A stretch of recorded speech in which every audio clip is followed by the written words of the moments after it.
جی سر، جیسے آپ نے زمانی علامتوں کا ذکر کیا ہے، حضرت رسول کریم صلی اللہ علیہ وسلم نے مسیح موعود کے زمانے کی علامتیں بیان کرتے ہوئے کئی ایک علامات ایسی بیان کی ہیں کہ جن کا پورا کرنا انسان کے اختیار میں ہی نہیں ہے۔ مثلا یہ نہیں فرمایا کہ وہ اس کا نام یہ ہوگا، اس کے باپ کا نام یہ ہوگا، اس کی ماں کا نام یہ ہوگا، کیونکہ اگر ایسا فرماتے تو کئی ایک لوگ ایسا دعویٰ کرنے والے پیدا ہو جاتے جو ان ناموں کے ساتھ اٹھتے اور یہ دعویٰ کر دیتے، بلکہ آپ نے علامتیں ایسی بیان فرمائی ہیں جو کہ سینکڑوں سال کے تغیرات کے بعد آ کر پوری ہوئیں، اور اگر انسانوں کی ایک جماعت نسلاً بعد نسلاً بھی کوشش کرتی رہتی تو وہ ان علامتوں کے پورا کرنے پر قادر نہیں ہو سکتی تھی۔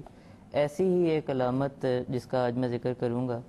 یہ رسول کریم صلی اللہ علیہ وسلم نے بیان فرمائی، اور یہ صحیح مسلم میں درج ہے، اور رسول کریم صلی اللہ علیہ وسلم نے فرمایا کہ مسیح موعود کے دور میں وَلَيُتْرَكُنَّ الْقِلَاسُ فَلَا يُسْعَىٰ إِلَيْهَا، کہ مسیح موعود کے زمانے میں سواری کی اونٹنیاں ترک کر دی جائیں گی اور لوگ ان کی طرف توجہ نہیں کریں گے۔ چنانچہ آپ دیکھ لیجئے کہ سینکڑوں سال تک اونٹ جو تھے، نبی کریم صلی اللہ علیہ وسلم کے بعد سینکڑوں سال تک اونٹ بار برداری اور ذریعہ نقل و حمل کے طور پر ایک اہم ترین چیز متصور ہوتے رہے، بالخصوص ان علاقوں میں جغرافیائی لحاظ سے عرب اور اس کے ساتھ آگے مڈل ایسٹ میں۔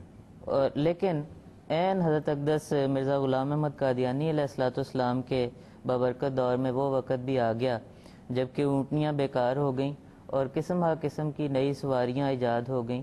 کہ رسول کریم صلی اللہ علیہ وسلم کے الفاظ بعینہ ہی پورے ہو گئے کہ لا یسعیٰ علیہا، کہ ان کی طرف توجہ نہیں رہے گی، توجہ لوگوں کی ختم ہو جائے گی۔ اور اس کا ذکر قرآن شریف میں بھی سورہ تکویر میں موجود ہے۔ خدا تعالیٰ نے فرمایا اذا العشار عطلت، کہ جب 10 ماہ کی حاملہ اونٹنیاں بھی متروک ہو جائیں گی، اور یہ اس لیے فرمایا کہ حاملہ اونٹنی کی قدر زیادہ ہوتی ہے کیونکہ بچے کے انتظار میں اس کی قیمت بڑھ جاتی ہے، گویا بالکل ان کی طرف توجہ جو ہے وہ ختم ہو جائے گی۔ اس کے ساتھ ساتھ نبی کریم صلی اللہ علیہ وسلم نے نہ صرف اپنے زمانے کے ذرائع نقل و حمل کے متروک ہونے کی پیشگوئی فرمائی، بلکہ مسیح موعود کے دور کی سواریوں کا بھی مکمل نقشہ پیش فرمایا، اور یہ نقشہ آپ نے دجال کے گدھے کے نام سے پیش فرمایا کیونکہ اسی دجال کے ساتھ مسیح موعود کا مقابلہ جو تھا وہ مقدر تھا، اور اس کی آپ نے آپ صلی اللہ علیہ وسلم نے کئی ایک علامات بیان فرمائیں، جیسا کہ مختلف روایات میں مختلف الفاظ ہیں اور وہ مکمل طور پر دور جدید کی سواریوں کا نقشہ کھینچتی ہیں، جیسا کہ رسول کریم صلی اللہ علیہ وسلم نے فرمایا کہ وہ ایک سفید گدھے پر نکلے گا اور اس کے دونوں کانوں کے درمیان دجال یعنی ایک سفید گدھے پر خروج کرے گا اور اس کے دونوں کانوں کے درمیان 70 با کا فاصلہ ہوگا۔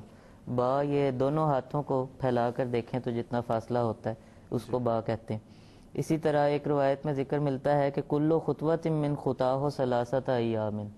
کہ اس کے قدموں میں سے ہر قدم کا فاصلہ 3 یوم کا ہوگا اور اس کے لیے زمین سمیٹ دی جائے گی، گویا بڑی تیز رفتاری سے سفر کرنے والی سواریاں نکلیں گی۔ اسی طرح ایک روایت میں ذکر ملتا ہے امامہ جبل و دخان،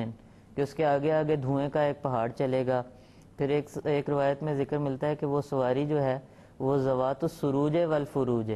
کہ وہ اندر اس کے روشنیاں ہوں گی اور اس کے دروازے کھڑکیاں بھی ہوں گی۔ اسی طرح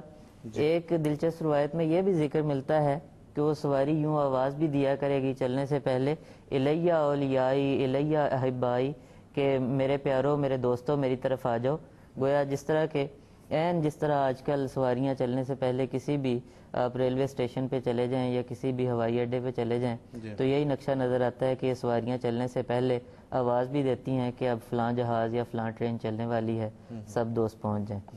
تو گویا یہ عین نقشہ ہے جو حضرت رسول کریم صلی اللہ علیہ وسلم نے مسیح موعود کی دور کی سواریوں کا کھینچا ہے، اور یہ تمام نشانیاں اس طرح سے پوری ہو چکی، اور ابھی بھی ہمارے بھائیوں کے عقیدے کے مطابق وہ مسیح نہیں آیا جس کے لیے یہ تمام علامات پوری ہوئیں۔